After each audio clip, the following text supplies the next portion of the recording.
Salam sepak bola, teman-teman netizen atau warganet yang saya hormati semuanya. Welcome back ke konten terbaru dari channel YouTube Triple B. Dan di konten kedua hari ini, saya ingin membahas tentang timnas Indonesia yang akan bermain di sebuah pertandingan persahabatan atau yang kita kenal dengan istilah FIFA Matchday melawan timnas Burundi yang rencananya akan dimainkan pada tanggal 25 dan 28 Maret di Stadion Patriot.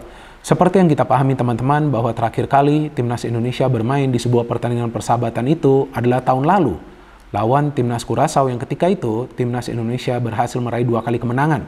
Betul kan? Dengan skor 3-2 dan juga 2-1. Dengan menunjukkan permainan yang menawan. Bahkan ketika itu saya menjelaskan bahwa yang kita nonton bukanlah permainan dari Arsenal atau juga Barcelona, tapi permainan dari timnas Indonesia. Karena di dua pertandingan tersebut, para pemain dari timnas Indonesia bermain dengan kekompakan dan juga bisa mengandalkan skill individu mereka secara cerdas dan juga berani melakukan pressing sehingga para pemain Curaçao tidak bisa mencetak banyak gol. Dan memang faktanya setelah itu timnas Indonesia bermain di Piala AFF dan gagal menjadi juara. Tapi teman-teman jangan lupa bahwa kompetisi sempat berhenti untuk waktu yang cukup lama. Artinya para pemain kehilangan match fitness mereka dan juga tentunya sentuhan mereka. Maka itu di Piala AFF lalu saya masih ingat di pertandingan-pertandingan fase grup kekompakan di antara para pemain dari timnas Indonesia itu tidak baik. Bahkan mereka juga tidak bermain dengan tenang. Maka itu mereka sering sulit untuk mengantisipasi serangan yang dibangun oleh para pemain tim lawan dan juga beberapa kali gagal mengkonversikan peluang-peluang emas yang mereka dapat. Tapi sekarang kan kompetisi sudah mulai bergulir secara normal dan para pemain sudah bermain secara reguler di sebuah kompetisi. Nah, untuk pertandingan lawan timnas Burundi, seperti yang juga kita ketahui bahwa timnas Burundi ini adalah salah satu tim yang berasal dari kawasan Afrika yang biasanya akan bermain agresif dan ini sangat baik juga bagi para pemain kita. Karena kita tahu bahwa para pemain kita perlu punya fisik yang kuat. Nah, sekarang mereka akan lawan tim yang agresif. Dan juga memang secara ranking timnas Burundi ini peringkatnya lebih tinggi daripada kita. Untuk sementara ini berada di peringkat nomor 141, artinya beda 10 peringkat dari kita. Kita kan 151. Tapi seperti yang pernah saya jelaskan sebelumnya, bahwa ranking dari FIFA ini tidak merupakan sebuah patokan apakah sebuah tim itu adalah tim yang kuat atau tim yang lemah. Seperti yang juga pernah saya menjelaskan sebelum timnas Indonesia lawan Curaçao. Dan betul kan terbukti ketika itu. Timnas Indonesia bisa meraih 2 kali kemenangan. Nah, artinya untuk pertandingan ini juga, ya bukan berarti bahwa Burundi akan bisa menang lawan kita. Tapi, untuk kita bisa menang lawan Burundi, permainan harus taktis. Seperti yang ditunjukkan oleh para pemain timnas Indonesia ketika mereka lawan Curaçao dan sebelumnya. Ketika mereka berjuang di kualifikasi Piala Asia. Nah, yang menariknya kan nih teman-teman, dari 28 pemain yang dipanggil oleh Coach Sintayong tidak ada namanya Marcelino Ferdinand. Nah, mungkin kita akan berpikir negatif dan mengira, wah jangan-jangan nih ada masalah nih antara Coach Sintayong dengan Marcelino Ferdinand. Tapi teman-teman jangan lupa, pernah Coach Sintayong sebelum Piala Dunia, sebelum Piala Asia U20 itu bergulir, mengatakan bahwa Marcelino Ferdinand itu akan gabung ke pemusatan latihan timnas Indonesia U20 dalam rangka persiapan bermain di Piala Dunia U20 pada tanggal 9 April. Artinya untuk sementara ini Coach Sintayong tidak ingin mengganggu Marcelino Ferdinand dan memberikan dia waktu untuk berproses di klub barunya di Belgia. Tapi nanti tentu dia akan gabung dengan timnas Indonesia U20 sebelum tentunya Piala Dunia U20 bergulir dalam pemusatan latihan.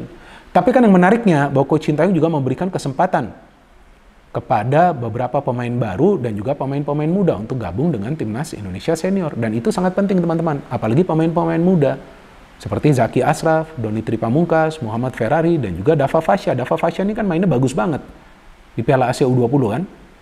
Nah, hebat juga tuh Coach Sintayong memberikan dia kesempatan untuk bermain sebagai starter di Piala Asia U20. Dan sebetulnya gak mengecewakan juga kan hasilnya. Walaupun ya itu dia, lawan Irak tampaknya ya demam panggung para pemain kita. Maka itu kalah dengan skor 2-0. Padahal unggul dari segi jumlah pemain. Tapi setelah itu kan bagus juga. Oke, lawan Uzbekistan tuan rumah gak bisa menang, tapi kan bisa menahan tim tuan rumah itu juga sudah merupakan result atau hasil akhir yang positif dong. Gak kemasukan gol juga, ya kan? Tapi ya kesulitannya itu untuk bisa membangun sebuah transisi positif yang cepat, yang juga sering kita lihat di permainan dari timnas Indonesia senior. Nah, artinya nih untuk pertandingan persahabatan ini sangat penting bagi para pemain untuk membentuk chemistry, karena pertandingan persahabatan ini sebetulnya juga sama pentingnya seperti sebuah pertandingan resmi sih teman-teman. Yang pertama, seperti yang baru saja tadi saya katakan, untuk membentuk chemistry di antara para pemain. Yang kedua, ini adalah kesempatan bagi seorang pelatih untuk memberikan peluang kepada pemain-pemain baru agar bisa melihat potensi dari sang pemain dan tentunya progres dari sang pemain. Yang ketiga adalah untuk mencoba skema permainan yang baru. Tapi tetap level keseriusannya itu adalah level keseriusan yang sama ketika bermain di sebuah pertandingan resmi.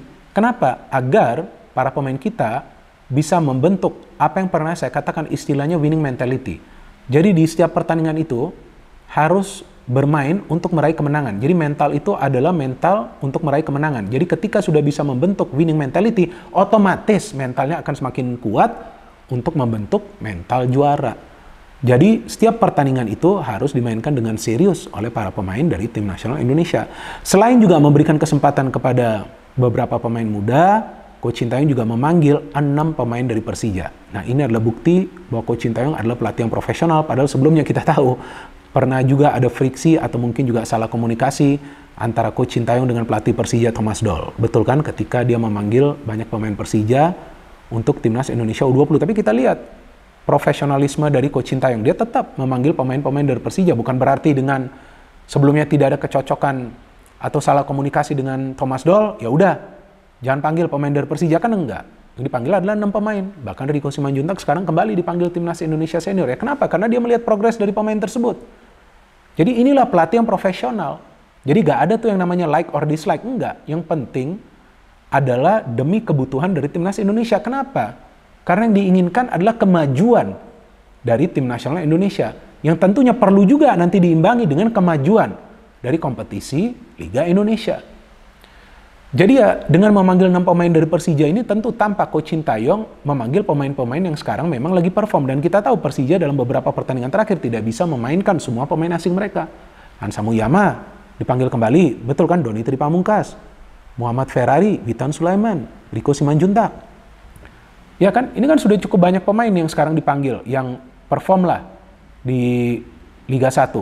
Dan juga ada 4 pemain dari PSM Makassar, betul kan, Ramadan Sananta dipanggil. Zaki Ashraf, tadi sudah saya katakan namanya.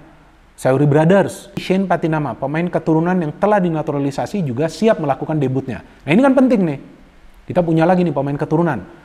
Jordi Amat juga akan bermain, Sandy Walsh karena cedera, tidak bisa gabung ke timnas.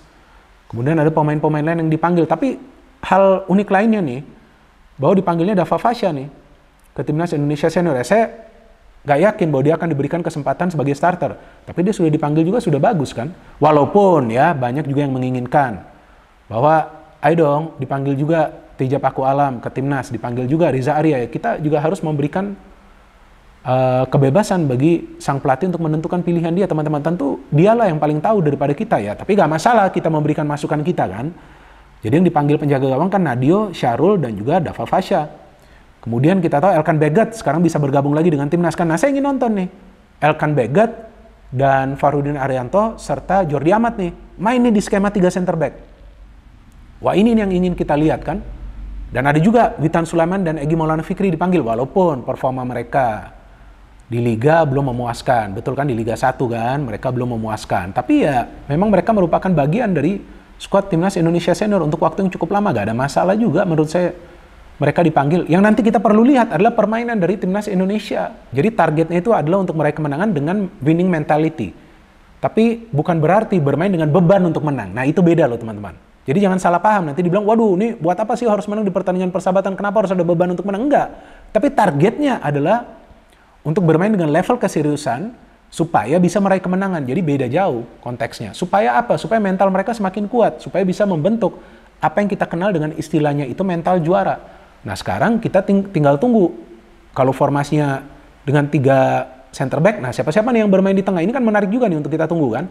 Nah ada beberapa pilihan juga tentunya bagi Coach Sintayong. Nah saya perlu jelaskan kepada teman-teman seperti tentunya Maklok bisa bermain di sana, Rahmat Irianto bisa bermain di tengah, Ricky Kambuaya bisa bermain di tengah, Syahrian Abimanyu bisa bermain di tengah juga teman-teman. Nah Syahrian Abimanyu salah satu pemain Persija lainnya dipanggil. Dimas Derajat sudah bisa membela Timnas Indonesia, kan kita tahu sebelumnya dia absen di Piala AFF. Dan Ramadan Sananta juga kita tahu dipanggil kan, salah satu pemain lainnya dari PSM Makassar. Jadi ya saya melihat nih pemain-pemain yang dipanggil oleh Coach Sintayong untuk bisa membentuk sebuah timnas yang punya kecepatan dalam membangun transisi positif dan juga punya kemampuan untuk bermain secara agresif. Jadi memang karena kita tahu bahwa kesulitan kita adalah untuk bertahan, Maka yang Coach Sintayong selalu pilih adalah bermain compact football, mengandalkan transisi positif, dan itu tidak salah. Tapi para pemain juga perlu menjalankan taktiknya dengan baik. Jadi memang ketika pelatih sudah memberikan arahannya, sudah memberikan gambaran kepada para pemain tentang rencana permainannya, para pemain itu yang harus bisa perform. Karena kan mereka yang bermain di atas lapangan. Tapi pelatih harus terus memberikan instruksi dari pinggir lapangan. Yang biasa juga dilakukan oleh Coach Sintayong. Jadi kita tunggu saja teman-teman 2 pertandingan ini yang saya yakin akan berjalan sangat amat seru. Dan yang saya ingin lihat adalah permainan dari Timnas Indonesia seperti yang mereka tunjukkan di pertandingan lawan Curaçao. Jika mereka bisa lakukan itu, ya tentu artinya kita bisa melihat bahwa para pemain dari Timnas Indonesia ini bisa bermain secara taktis, dan itu yang diperlukan untuk bisa melumpuhkan tim-tim lawan seperti yang dilakukan oleh para pemain Timnas Indonesia ketika mereka berjuang di kualifikasi Piala Asia tahun lalu, sehingga mereka bisa lolos ke Piala Asia yang rencananya akan diselenggarakan tahun depan. Betul kan teman-teman? Jadi kita nikmatin saja teman-teman 2 pertandingan ini, dan kita terus support tim nasional Indonesia. No hate, no politics, only football. Salam sepak bola.